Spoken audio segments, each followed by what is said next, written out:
అందరికీ నమస్కారం అండి. ఈరోజు ఈ సినిమా ఈ సక్సెస్ మీట్ దాకా వచ్చిందంటే దీనికి ప్రధాన కారణం ఎలక్ట్రానిక్ అండ్ ప్రింట్ మీడియా వారు, అలాగే మా నటీనటులు, సాంకేతిక నిపుణులు వీళ్ళందరి వల్ల ఇక్కడ వరకు వచ్చింది. అదే నాకే ఆశ్చర్యంగా ఉంది. కొత్త టీం తోటి ఇంతవరకు ఇవాళ ఓవర్సీస్లోని ప్రదర్శిస్తున్నాం, ఇక్కడ వస్తుంది, ఓటీటీలో వస్తున్నాయి, ఇవన్నీ వస్తున్నాయి. దీనికి మేము చేసిన ప్రయత్నం మంచిదే కాదా అనుకుంటా. దీన్ని నేనైనా కొంచెం చిరగబడ్డాను అన్నారు చూసారా, నేను పడ్డాను, కానీ మా అమ్మాయి ఓపికని లాక్కొచ్చింది. ఎందుకంటే ఎంత కొత్త వాళ్ళతోటి ఇలా చేస్తున్నారేంటి, అలా చేస్తున్నారంటే అంటుంటే సరే ఎన్ని అనుకున్నా ఓకే, చివరి కొత్తలకి విజయం సాధించామండి. First of all thanks to media. వీరందరూ కూడా చాలా బాగా సపోర్ట్ చేశారు. చూసిన వాళ్ళందరూ ఫోన్ చేస్తుంటే చాలా ఆనందంగా ఉంది.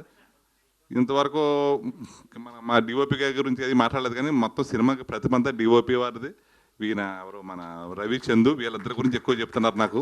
తర్వాత యాక్టర్స్ అంటే ఇంకేం చూడక్కర్లేదు, వీళ్ళందరూ ఇక్కడ స్టేజ్ మీద ఉన్నారు. కానీ లేనివారు కల్పలత గారు ఫస్ట్ ఎంకరేజ్ చేసింది ఆవిడ, కల్పలత గారు. తర్వాత తులసి గారు, వాళ్ళ సీనియర్ యాక్టర్స్. వాళ్ళు కూడా కథని పర్వాలేదు చేద్దాం అంటే, మీరు కొత్త వాళ్ళతో చేస్తారా, మీరు పెద్ద యాక్టర్స్ అంటే కూడా ఏమీ లేదు, దీనికి ఇలాగే చేస్తాం, మేము పుష్పాలు చేసినది ఇది చేస్తామని చెప్పి ఫస్ట్ ఎంకరేజ్ చేసింది ఆవిడే. ఈ సినిమాకి మీరు విజయం సాధిస్తారని దీవించింది కూడా ఆవిడే.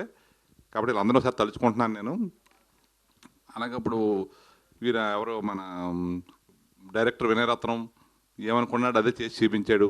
అలాగే హీరో వంశీ, సంజయ్, ఆయన గోపి గారు, ఒక్కొక్కరు గురించి ఫోన్ చేస్తున్నారు. అందరూ ఒకరి గురించి చెప్పట్లేదు నాకు ఫోన్ చేసిన వాళ్ళు. ఒక్కొక్కరు గోపిది బాగుందంటారు, ఒకళ్ళు వాళ్ళు బాగుందంటారు. అలా అన్ని టోటల్గా అందరితో కలిపి చివరికి వచ్చింది.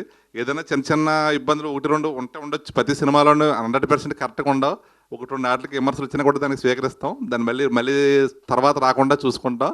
ఇక్కడ వరకైతే ప్రొడ్యూసర్గా నేను ఇన్వెస్ట్మెంట్కి నాకు భయం లేదు, వీళ్ళ భవిష్యత్తుకి భయం లేదు. అన్ని రకాలుగా కూడా చాలా హ్యాపీగా ఈ సక్సెస్ మీట్ పెట్టుకుని ఒరిజినల్గానే చెప్తున్నాం.